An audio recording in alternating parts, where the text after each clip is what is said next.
इन्हीं चीज़ों से चलते हुए अब बात करते हैं कि विवाह के बाद जो सामान्य तौर पर परेशानियां आती हैं वो यही होती हैं।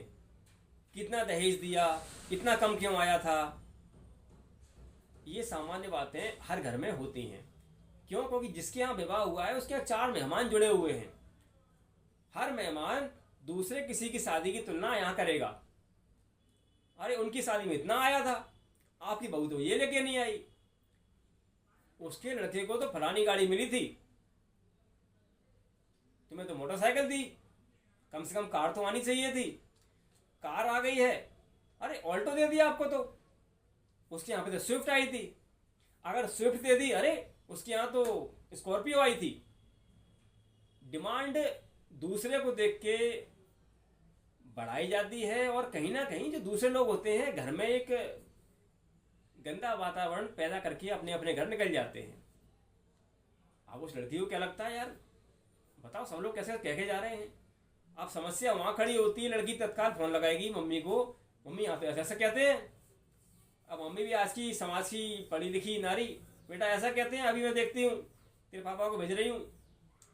मम्मी ने पापा जी को भेजा, पापा अपने बेटे को लेके पहुँच गए घर पे और सास ससुर से झगड़ा शुरू।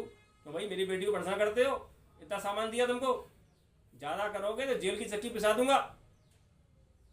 अब ससुराल वालों को लगता है हमारा तो अपमान कर दिया, हमने तो इसकी बात करी नहीं थी। बस लड़की का घर बर्बाद। मैंने कई ऐसे लोग देखे हैं जो पढ़े लिखे बुद्धिजीवी वर्ग के, कई बार तो अधिवक्ताओं के परिवार में मैंने ऐसे देखा कि इतना समझदार व्यक्ति, एक वकीलों को समझदार व्यक्ति माना जाता है, कोई कानून की जानकारी रखते हैं, वकील भी अपनी बिटिया के परिवार में जाके ऐसा हंगामा कराते हैं, अपना पूरा कानून का ज्ञान अपनी बिटिया के ससुराल पर निकालते हैं। कुछ हासिल तो नहीं होता पर बिटिया का घर जरूर बर्बाद कर देते हैं।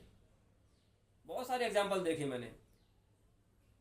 बिटिया को ससुराल से झगड़ा करा के अपने घर पे वापस रोक लेना, ससुराल पक्ष पे केस लगा के उनसे पैसा ऐंठना, और अंदर से ये दिखाते हैं कि देखो भाई मैंने अच्छा काम कर दिया, मेरी बिटिया परेशान थी वहाँ पे, अब मैंने उनसे इतना रुपया ले लिया है, हर महीने का इतना खर्चा बंध गया है, मेरी बेटी तो खुश है।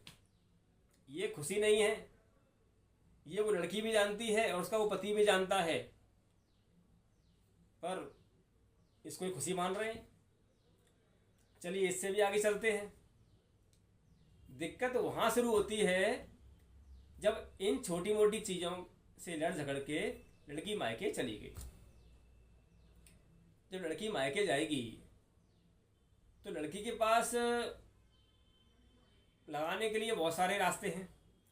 कौन कौन से कानून का उपयोग करेगी, कौन कौन से केस लगाएगी।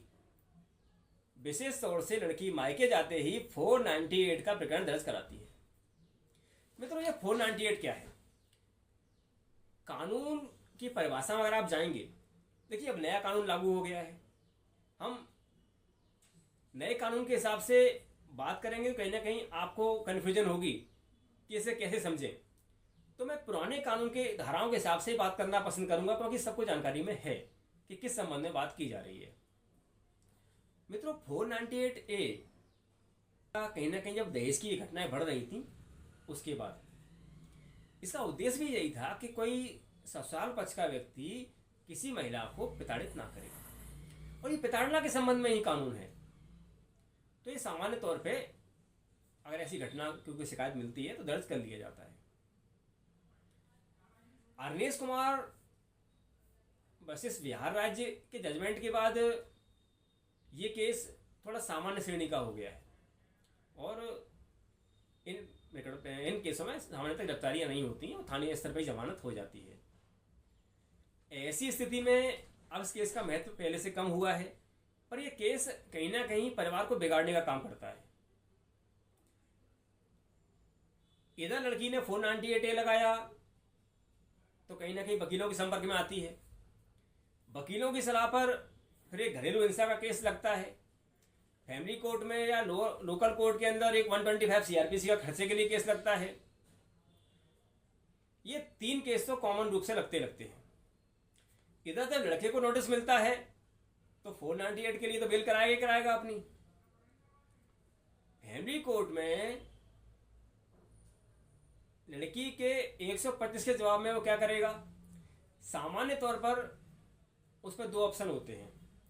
अगर लड़की ने कुछ ऐसी घटना की है जो उसके लिए क्रूरल्टी के बेस ग्राउंड क्रिएट कर दी है, तो वो डाइवोर्स के लिए सेक्शन 13 में जाएगा, हिंदू मैरिज एक्ट के में। पर अच्छा ये रहता है, और मैं भी अपने क्लाइंट्स को ज़्यादातर ये सजेस्ट करता हूँ कि नई नई शादी में आप डाइवोर्स वाली बात पे कभी आगे ना बढ़े। प्रयास कीजिए, जिस दिन पत्नी आपको छोड़ के गई है आप सेक्शन 9 का यूज कीजिए। सेक्शन 9 क्या कहता है?